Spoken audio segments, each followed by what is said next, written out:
Alam.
Sugod na.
It could be physical, emotional, psychological, and even spiritual.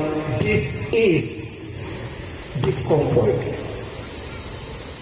Today is the 8th day of the Novena Mass in preparation for the 461st Fiesta Senior with the theme In Santo Niño We Are One. This theme is based on the papal motto, In the One We Are One, of Pope Leo, an Augustinian, a son of Saint Augustine. And likewise today, we are celebrating the 42nd anniversary of the inauguration of the Augustinian province of Santo Niño de Cebu, Philippines. The Gospel for today speaks about the cleansing of a leper, as narrated to us by the evangelist Mark. In the Gospel, we can see threefold division of any miracle story. First, the diagnosis. This is quite briefly indicated by a simple statement. A leper came to him and kneeling down begged him. Usa ka sanlahon, miduol, miluhod, o mihangyo. Second, the cure or the treatment of the miracle worker. The word and touch of the healer, in this case, Jesus. Jesus stretched out his hand, touched the leper, and said, I do will it be made clean. Gihikap og miingon, buot ko, mamaayo ka. And the third part speaks of the result. The leprosy left him immediately, and he was made clean. Diha-diha na ayo ang sanlahon. But in the gospel, we were also informed of a discharge note. The command to tell no one. The command to go and report to the priest and to offer for the cleansing what Moses prescribed. To deepen our reflection, allow me to look 2 points where Jesus became the source of oneness. First, Jesus had become a point of convergence. Second, Jesus returns the excluded to the community. First, Jesus had become a point of convergence. Si Jesus nahimong hinungdan sa panagtagbo. In the gospel, it begins with a leper who comes to Jesus and ends with a note that people keep coming to him from everywhere. The leper was someone who should not have come near anyone. By law and custom, he was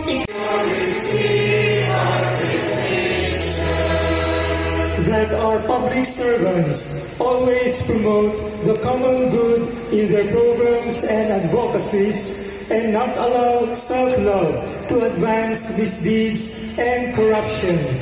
Let us pray to the Lord. Señor Santo Niño, receive our petition.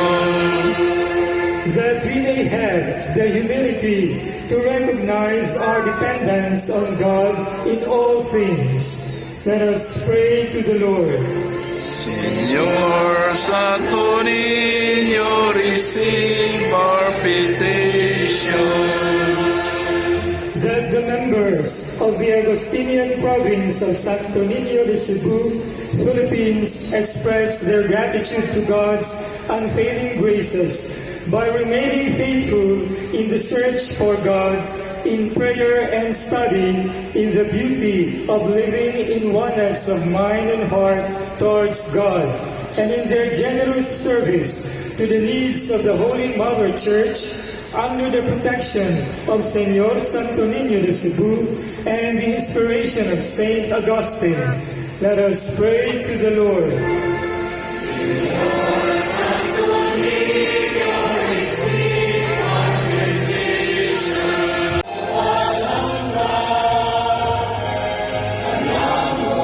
Maluoy ka,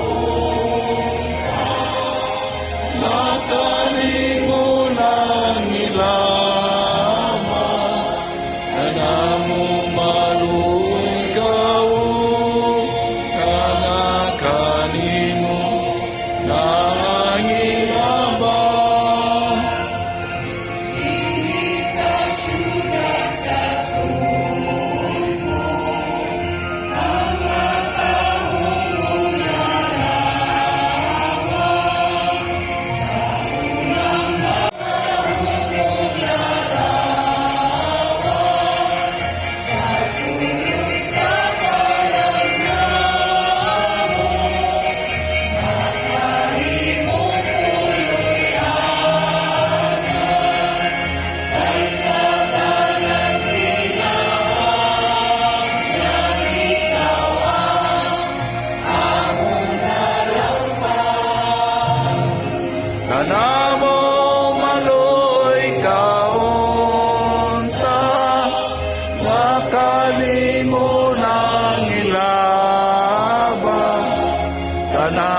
kanimo angin lamang.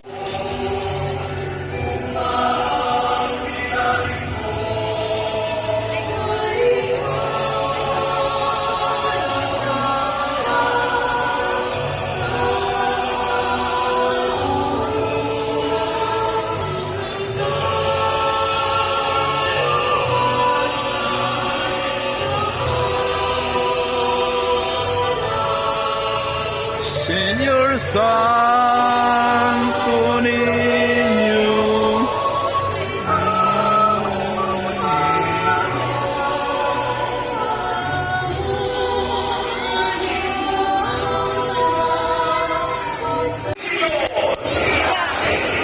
¡Viva, Señor Santo Niño! ¡Viva, Pet Señor! Ay, masipag papa sa kamahal na Señor Santo Niño. Daghang salamat, Anak.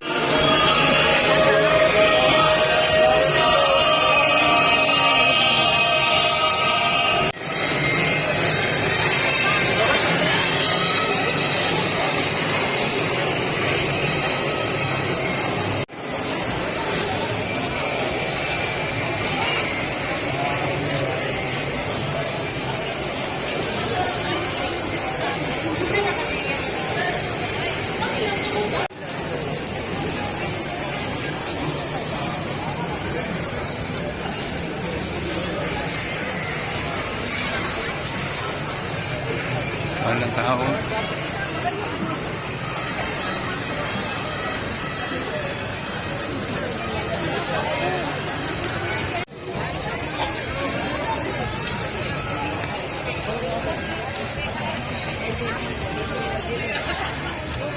Oh, murah libo ka pin. 2,000 na.